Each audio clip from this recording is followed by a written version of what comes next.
They'll dissolve into the primordial sea but won't cease to exist. Their essence will flow in the seawater, converge, and take the form of an oceanid. The Hydro Archon was sentenced to death in court, shocking everyone present.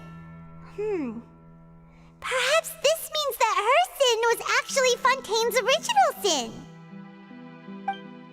Navia fell into the water inside those ruins, and she nearly dissolved. She was surrounded by the people of Poisson in a court within her consciousness, and was forced to take part in a trial meant to make her stay. The eruption of the primordial sea at the fortress of Meripede was the surest sign that the prophecy was about to come to pass no matter what. The prophecy's contents can all be verified by recent events. If we combine what we know together, loads of truths should come to light.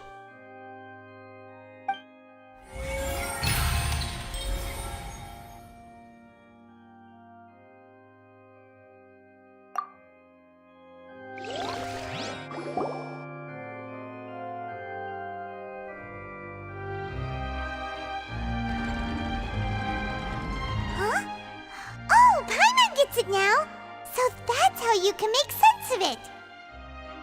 But then it feels like we're going to have to share some truly shocking revelations. Let's hear them.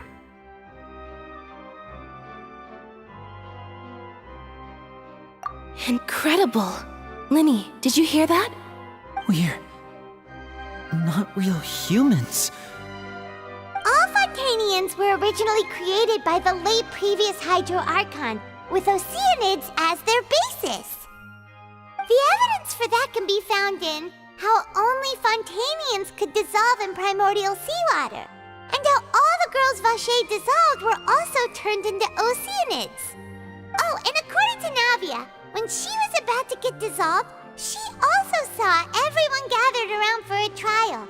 All of them in the shape of oceanids. Indeed.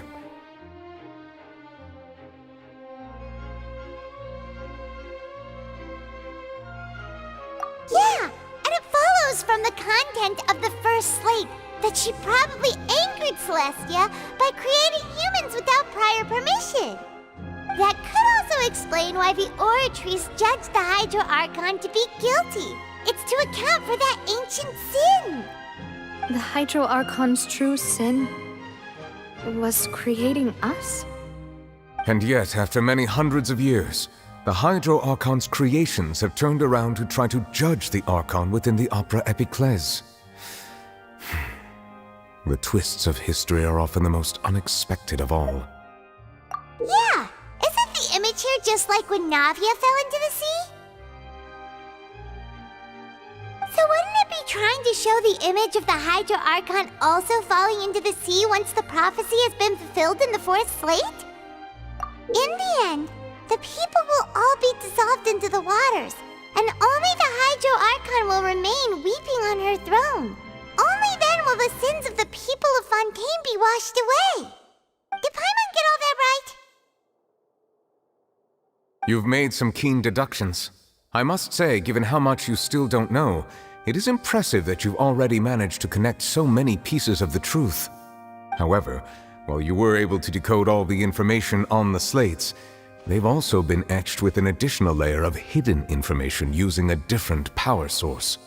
When we were at the ruins, I tried to decipher the hidden information recorded in the slates. But since we only had 3 slates at the time, I was unable to come to a full conclusion. Now that the slate collection is complete, I shall make another attempt to decipher the narrative recorded within. If everything goes well, we should finally be informed of the unadulterated truth.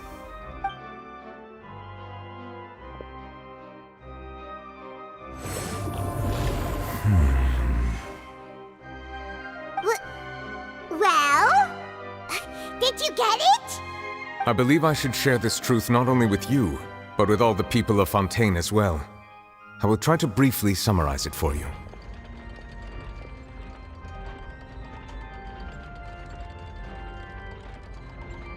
Your hypotheses regarding the origin of Fontainians and the sin of the Hydro Archon were both correct. In the Fontaine of old, the previous Hydro Archon sensed the yearning of her Oceanid familiars for life on land.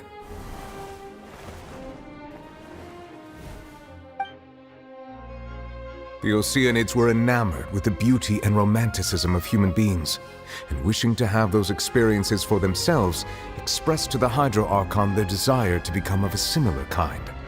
However, even though water as an element is intricately linked with the power of life, the Hydro Archon, as one of the seven, did not possess the authority to create a new form of human life. Not one to give in, she eventually found a way to create permanent humanoid bodies for her familiars by appropriating the power of this planet's primordial sea. She poured primordial seawater into the Oceanid's blood vessels, creating humanoid mimics in the process. But if Fontainians were to ever come into direct contact with water from the primordial sea, the power within their bodies would escape these artificial restraints and return to the sea. As a result, their forms would collapse, and they would be reverted to their original forms as Oceanids. Of course, the Hydro Archon never received permission from the heavenly principles to create a new human race. And thus, the Hydro Archon and all of her creations came to shoulder the original sin of appropriating the power of the primordial sea. That is the true history of how the people of Fontaine first came into being. So we were all Oceanids before we turned into human beings? That's way too much information for me. I think I'm just going to pretend that I never heard a single thing. Wait, but if that's the truth, we can't let the Hydro Archon be sentenced to death. After all, her only sin was creating us. This really might be too much information for your regular Fontainian, but it does answer a lot of our questions. Alas, your hypothesis regarding the third and fourth stone slates was inaccurate. The slates' respective positions are, in fact, correct.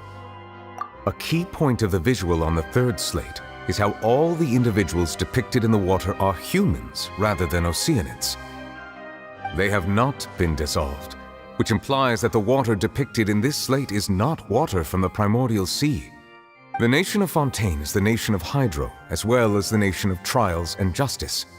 Instead of being the literal element, the water in the scene symbolizes judgment and justice. You may also recall Navia's experience. When she fell into the sea, her consciousness was surrounded by that of many others who intended to hold a trial to determine her fate. Therefore, the meaning of the third slate is that the people of Fontaine shall try the Hydro Archon at the court of justice. Yes, it refers to our present situation. I think I'm following now. So, what you're saying is, even though we decided to put on this trial to avoid fulfilling the prophecy, in truth, everything we've done has happened exactly as the prophecy foretold. So now, it seems, we're the ones making sure it comes true. What should we